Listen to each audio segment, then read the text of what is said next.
Next up, I'm happy to present our host, the Boys and Girls Clubs of Central Minnesota. You've heard enough of me talking today and usually always, so I'm going to turn it over to Mary Swingle, Deb Nemesis, and Amy Minerath to run through some of the awesome things that the clubs have been doing, not only during this time, but during the last few years. So go ahead. All right, well, welcome everybody. We are excited and to be able to host and to be able to share a little bit of information about the Boys and Girls Club. As you probably have heard, we have been open since day one. We were one of the few youth serving organizations that kept our doors open. We were notified on that Sunday that the school districts were closing on Monday morning, and our team rallied Sunday afternoon, and we were open by 6 a.m. Monday morning for emergency care providing. I think the easiest way for us to start and to kind of go through what we're doing is we're going to show a quick video. So Amy.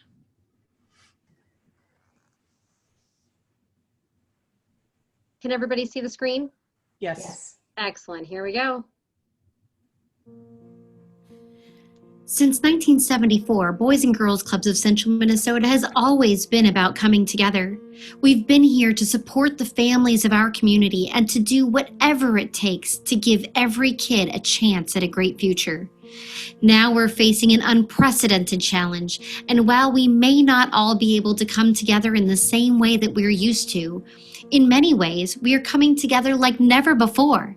Because we mean what we say when we say Boys and Girls Club does whatever it takes to build great futures.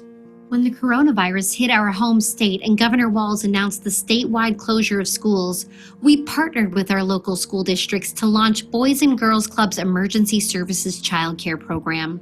The next morning, we opened 3 sites to serve youth in grades K through 6 in the St. Cloud, Sauk Rapids, Rice, and Sartell St. Stephen school districts. Boys and Girls Club staff worked alongside school paraprofessionals to provide fun, engaging programs and distance learning curriculum to ensure academic success when kids couldn't be in the classroom with their teachers. We reopened Kid Stop and Club programs for the summer using CDC and MDH safety requirements, and we are providing fall programming models for youth after school, during distance learning, and hybrid learning. Boys and Girls Club is also doing whatever it takes to curb hunger for kids during the COVID-19 crisis. We are so thankful that our schools met kids' needs for breakfast and lunch during the school year, but nearly 100% of kids served by Boys and Girls Club are food insecure, and the need for an afternoon snack and dinner is great. Therefore, club staff started a grab-and-go mobile meal distribution program for families at the Southside, Roosevelt, and Eastside clubs on Mondays and Thursdays, providing about 5,000 supersized snacks and dinners per week during COVID-19. Club professionals are doing whatever it takes to connect with youth they can't see in person during the pandemic. This means scheduling Zoom meetings to play games and conduct art classes, making phone calls to check up on youth, and even building a virtual club filled with videos, activities, and challenges designed to keep kids busy and connected even when they are at home. Yes, the world is a different place right now, but Boys and Girls Club is still coming together with great partners to meet the needs of the young people in our community. Because right now, whatever it takes means supporting our front lines by providing a safe place for their children, ensuring they continue to move forward in their education, getting meals out to kids in need, and connecting with youth both in person and virtually. Boys and Girls Club does whatever it takes to bring hope to this community.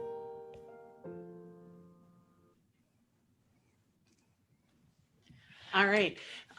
Amy, do you have the next slide to show or no? I do. Okay. So we're going to walk through just a couple of slides to show kind of the impact that COVID has had on our organization.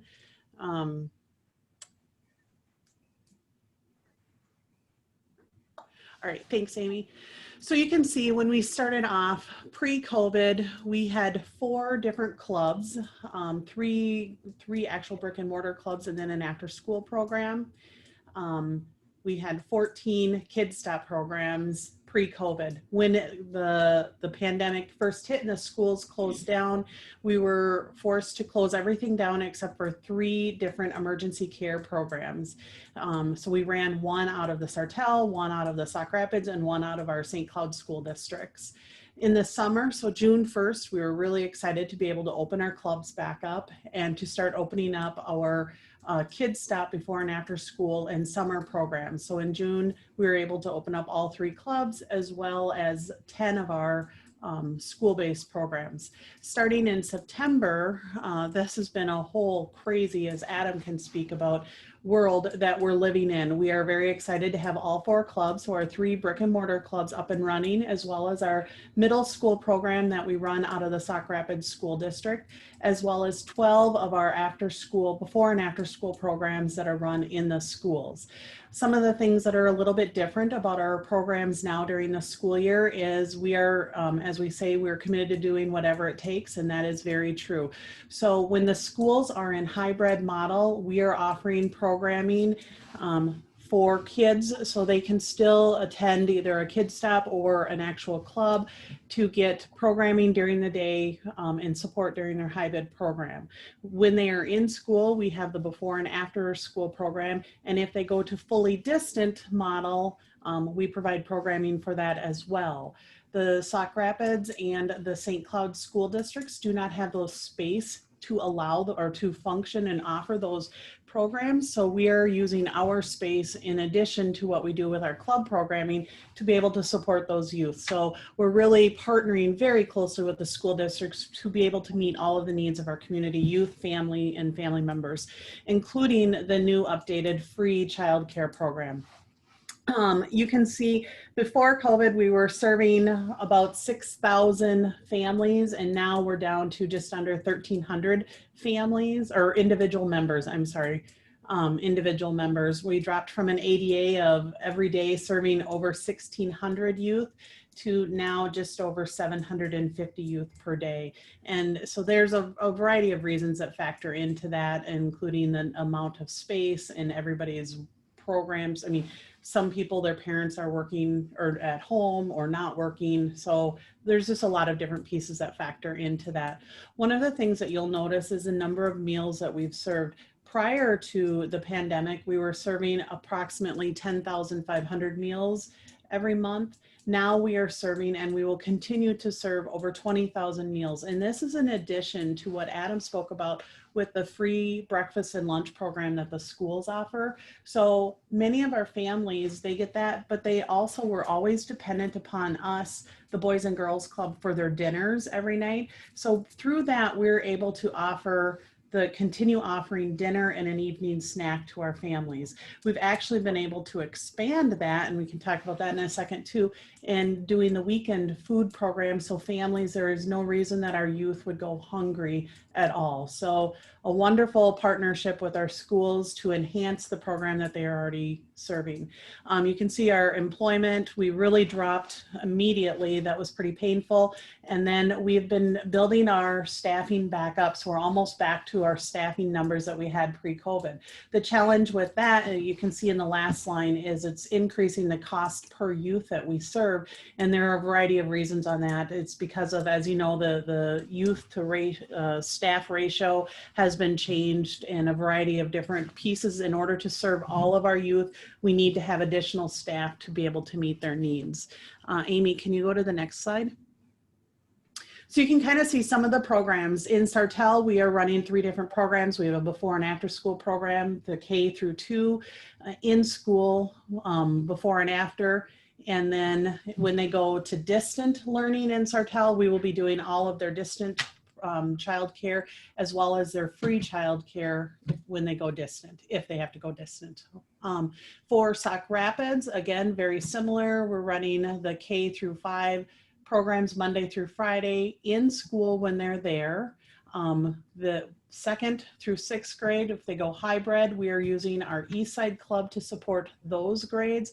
If they go distant, then we can flip back in and use the actual school districts for those, the buildings themselves, And then the 6th through 8th grade program is our middle school program that we run out of the Sauk Rapids School, as well as their free emergency child care program.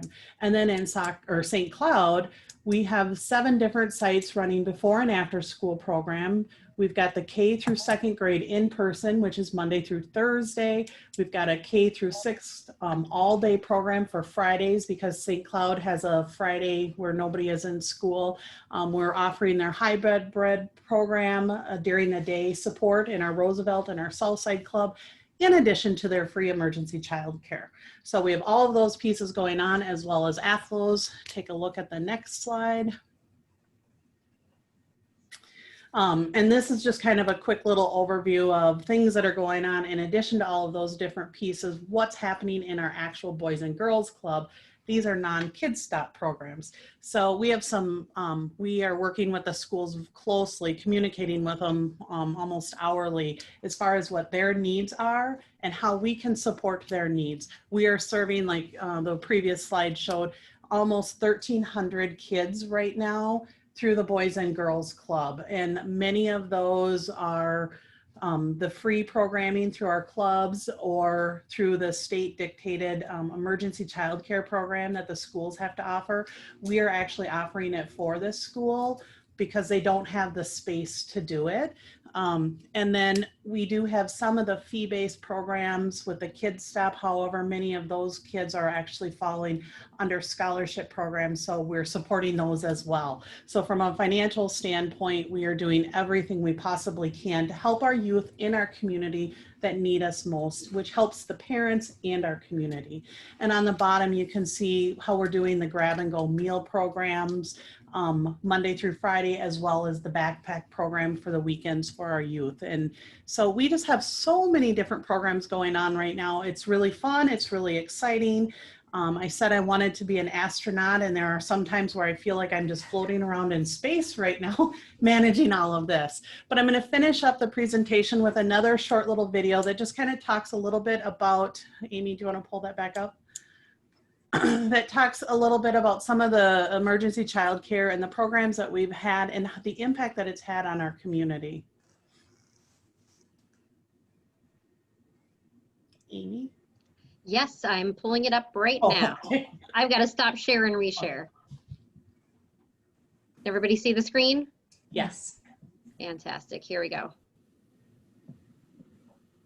My name is Kim Montour, and my son started with the Boys and Girls Club Kids Stop program last summer. My name is Danielle Fribley, and my daughter has attended Kids Stop programs run by the Boys and Girls Club since she was in kindergarten. My name is Cheryl Peterson. We've been going to Kids Stop for roughly about 5 years, and I work at the St. Cloud Hospital. I am a certified cardiovascular technician, and I work in the Heart Center. We've actually been the front line for COVID questions, so when patients call in, they actually they reach us in my department, and we get them to the nurse or we get them scheduled. I am a nurse with CentraCare, and her dad is a plumber. So throughout the stay-at-home order, we were both working the entire time. It was kind of scary when we first got that stay-at-home order. It was on I think it was a Saturday or a Sunday, and it was starting that next day. Kind of nerve-wracking to try to say, where is our child going to go tomorrow for us to still be able to go to work. Our other daughter goes to a daycare center, which doesn't take school-aged kids. So that, again, nerve-wracking. So I saw something online that Kids Stop was still going to be allowing essential workers to come. And so got signed up for that right away and felt confident in that decision because it was a place that she knew and that we already felt comfortable with. And I was very nervous that I wouldn't be able to do my job because it's hard to have a job as a single mom, and then also you have to have your child home all day. You have to make sure they get their schoolwork done.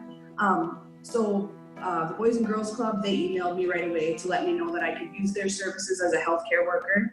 And I'm so grateful for it because, one, I did not have to worry about doing his distance learning. They did it for him. They helped him with it. So he was successful as far as distance learning went. I know a lot of other parents had issues with that. I did not have to worry about that at all or stress about it. So I could really focus on my job during the day. I had no worries about my son. I knew he was in capable hands. I knew he was getting education. So I could focus on being on that front line. And I don't know what I would have done without the services of the Boys and Girls Club during COVID at all. The Boys and Girls Club's emergency program through the school closure made a huge impact on my family, just knowing that my child is going to be safe. I trust the staff there. The kids are all wearing masks, and every time I pick up, kids are following that guideline. She was able to get most of her schoolwork done. There was plenty of support there for the students, which I think was important, because with being at work all day, it's a lot to get home and do supper and bath and bedtime and a full day of schoolwork. You know, I also just want to ask you guys if you could please consider making a generous gift to fund the need for, supporting the Boys and Girls Club. They're doing everything they can to help support our community during COVID-19. It would be much appreciated. All right, so that's kind of our presentation. We thought it would just be nice to share a little overview of everything that we are doing, that we are still up and running, and the massive impact that we are still having on our community, and to highlight the partnership that we have with our school districts. It's been unlike any experience I've ever had, the most challenging and at the same time the most rewarding opportunity ever, to be able to work with these families, these youth, to see the impact on the parents, and the kids that, our team is running into the fire as well. They are frontline workers as well, and they put their fear, bottled their fear and went after it to be able to support the youth immediately with everything that they need. I would say one of the biggest challenges that I personally have is when I go into program or go over to the club, you see the kids and they're used to running up and giving you a hug, and you can't do that anymore. So on a personal level, that's a little bit challenging, but open it up if there's any questions or comments. Otherwise, all right. Wonderful. Well, thank you, Mary. Thank you, Deb. Thank you, Amy. You guys have been amazing leaders throughout this, and very proud to work for such an awesome organization. Next up. All right, next up, we're going to have listen from our speaker, Nick Harper, which is the Civic Engagement Director for the League of Women Voters in Minnesota. So welcome, Nick. Thanks, everyone. Thanks for having me. As you all hopefully know, it is an election year in Minnesota. It is quite a big election year.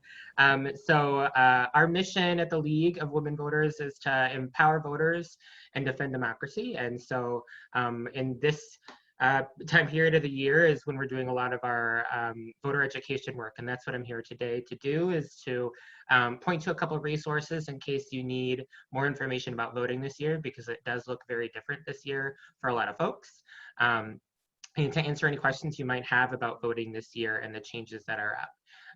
I don't know if there's someone who can help me with presenting, or if I should be presenting. I can do that.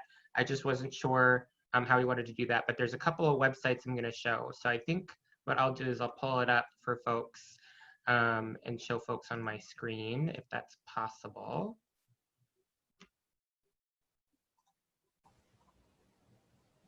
Nick, you should be able to screen share. There we go. Yeah. Fantastic. So can people see my Google screen now? Yes, thank you. Okay, great. All right, so the first website I wanted to show everyone is mnvotes.org. That is the website for the Secretary of State's website, which unfortunately today is having some issues. So it might not actually show up, but most of the time you can go to mnvotes.org, and that will automatically take you to the Secretary of State's website, where you can find all kinds of voting information. And it does appear that it's not going to work today. So what a poor timing, unfortunately. Oh, here we go.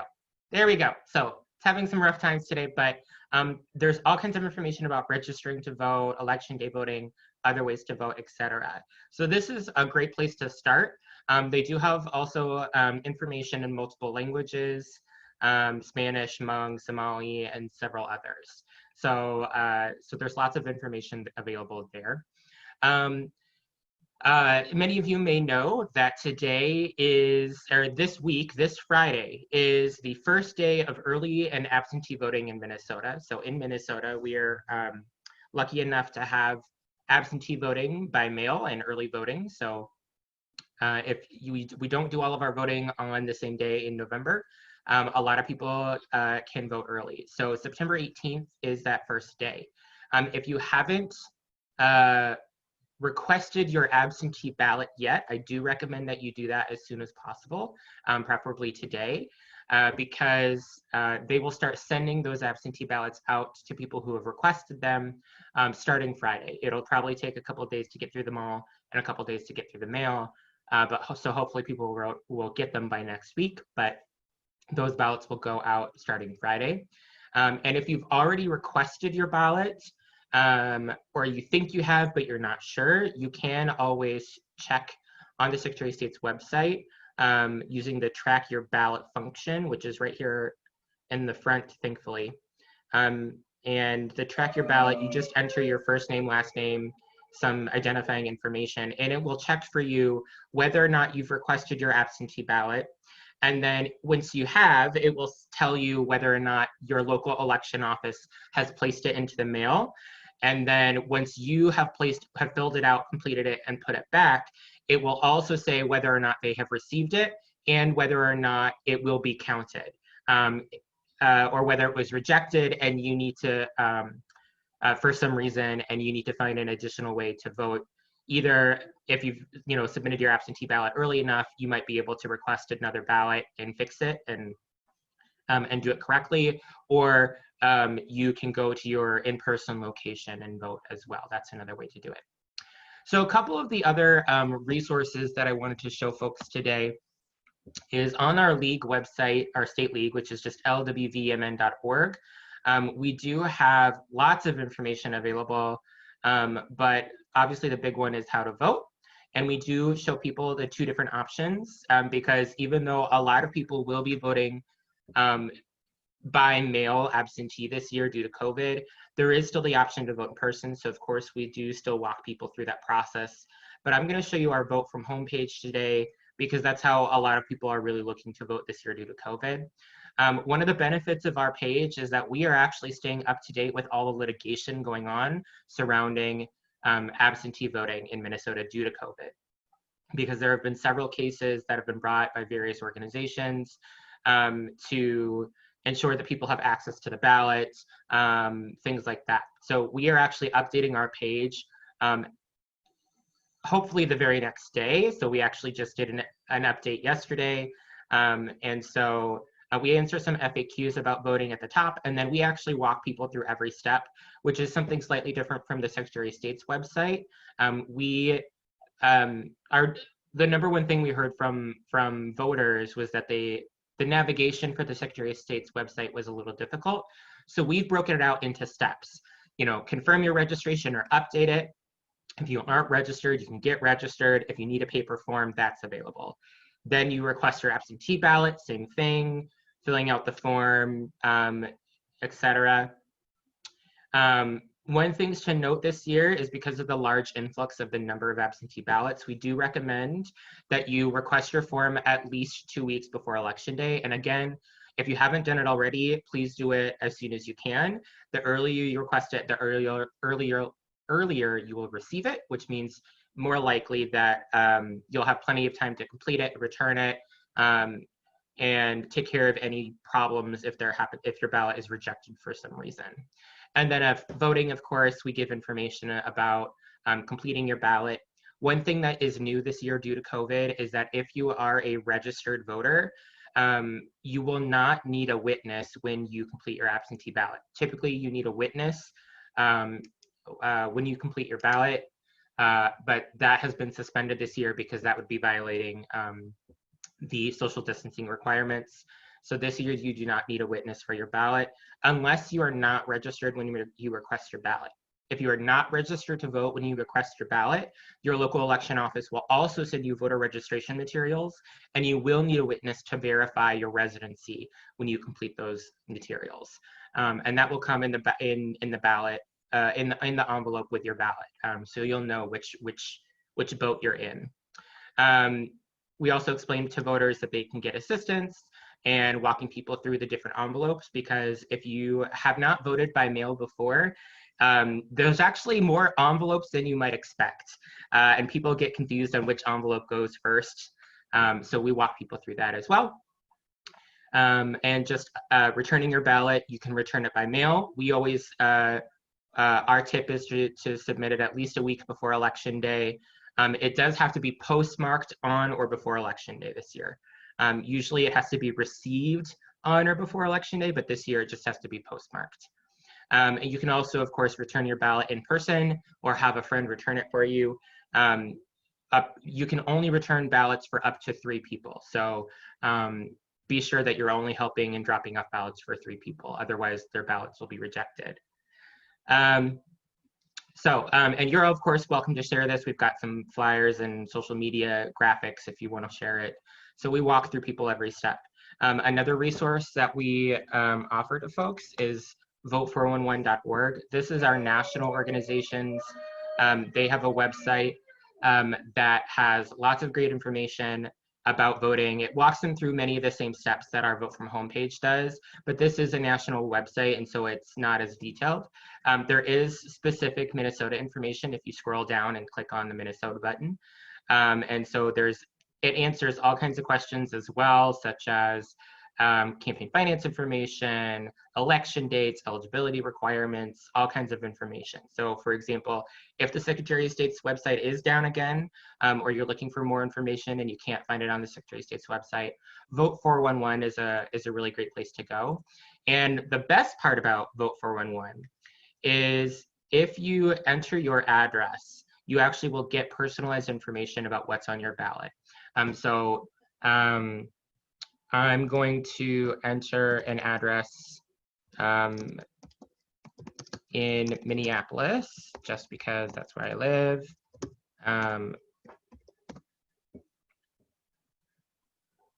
So once you enter your address, it'll actually show you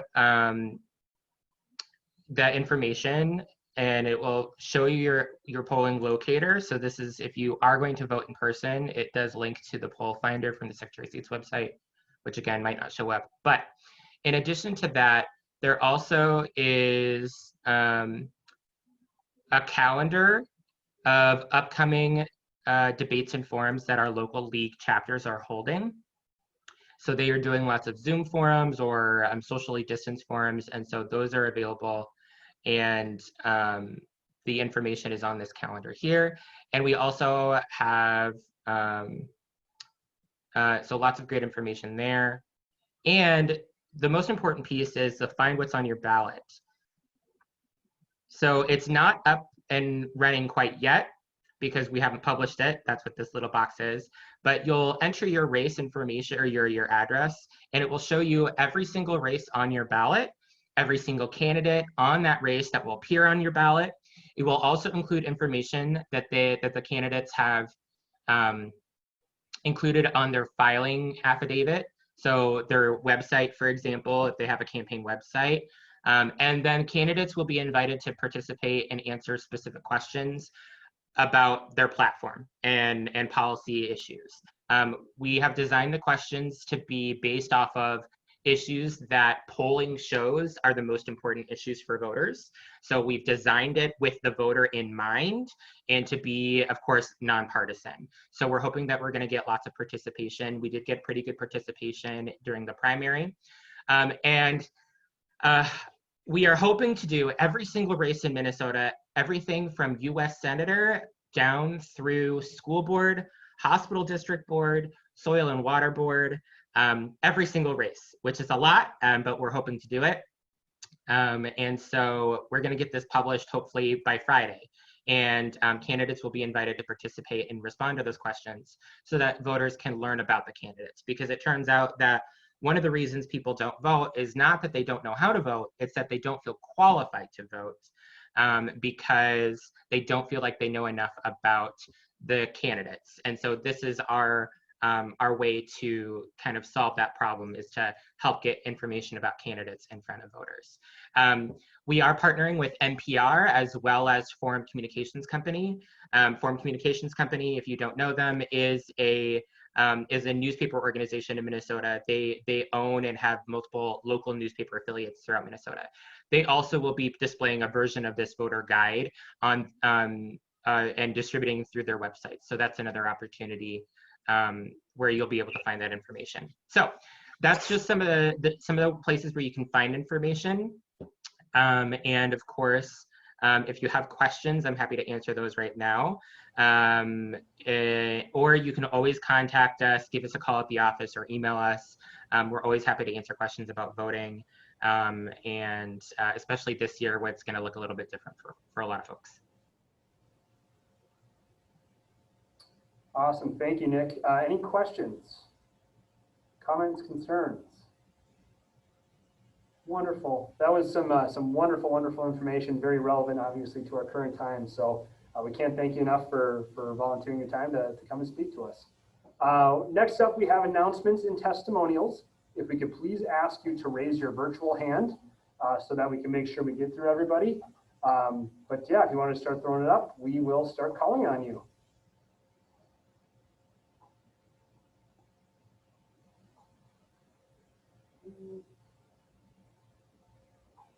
Oh, there's one. Awesome. Brian, if you wanted to go ahead. Yeah, I have some tickets that I could give away to a event that's going on Friday called LeaderCast. It's by another chamber, but if anybody's interested, reach out to me. We have a table of tickets and would be willing to have somebody join me. So that's it. Wonderful. Thank you. Roxanne. Hi, this is Roxanne with Wacosa, and this is for Erica with Better Business Bureau.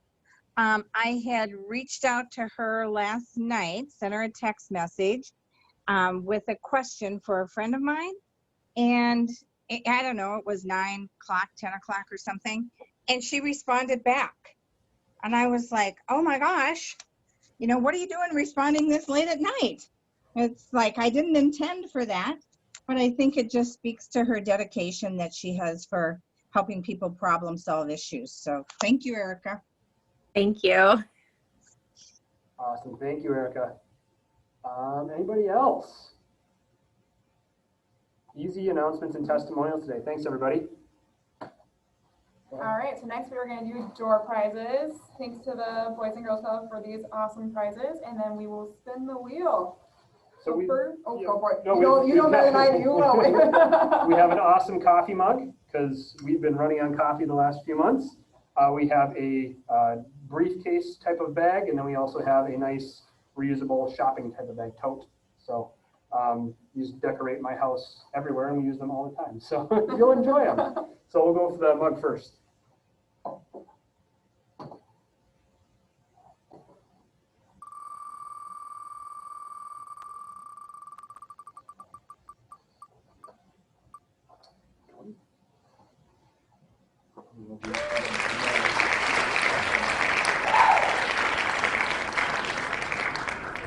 All right, first winner is Laura Kangas. You get the coffee mug.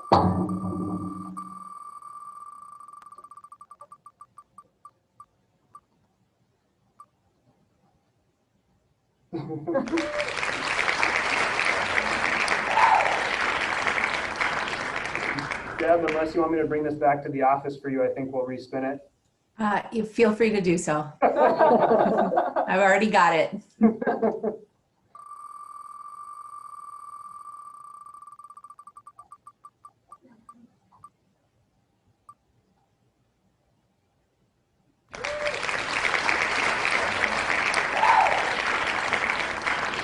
All right, next winner of this fancy bag is Nick Harper.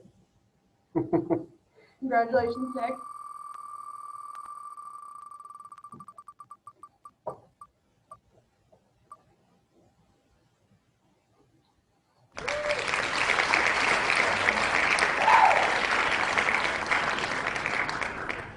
All right, and our last winner, but certainly not least, April Good. Yay, thank you all. You can pick up your prizes here at the chamber office. We'll just leave them here with a little post-it on it, and you can grab and go with that. Nick, I don't know if you want us to ship yours to you or something like that, unless you make your way to St. Cloud soon. We'll get it figured out. Okay, perfect. I'm gonna do a quick photo. So if everybody could take their prop that they brought today, if it's a book or if it's Amy, if you want to put your hat on, we're going to take a quick photo so that we can kind of keep track of these kind of things. So smile pretty, everyone.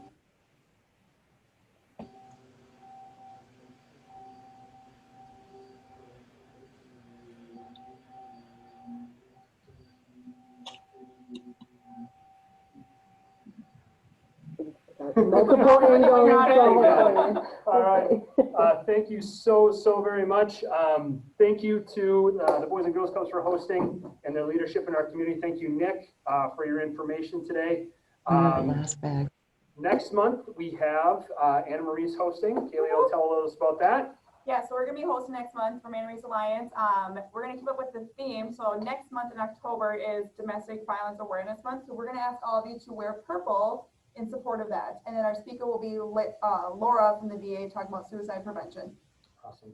And thank you again to the chamber staff. Laura is a godsend to us all. She keeps us on track and does some amazing work for us. And obviously Gail here. But thank you all once again. I would thank whoever hosted for lunch, but obviously we don't have that, and we don't have any water today either. So thanks again, everybody. Great to see you all, and we'll see you in October.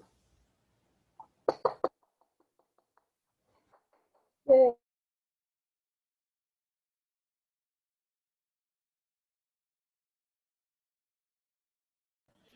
Kelly, you staying on? It's this Sure. Friday.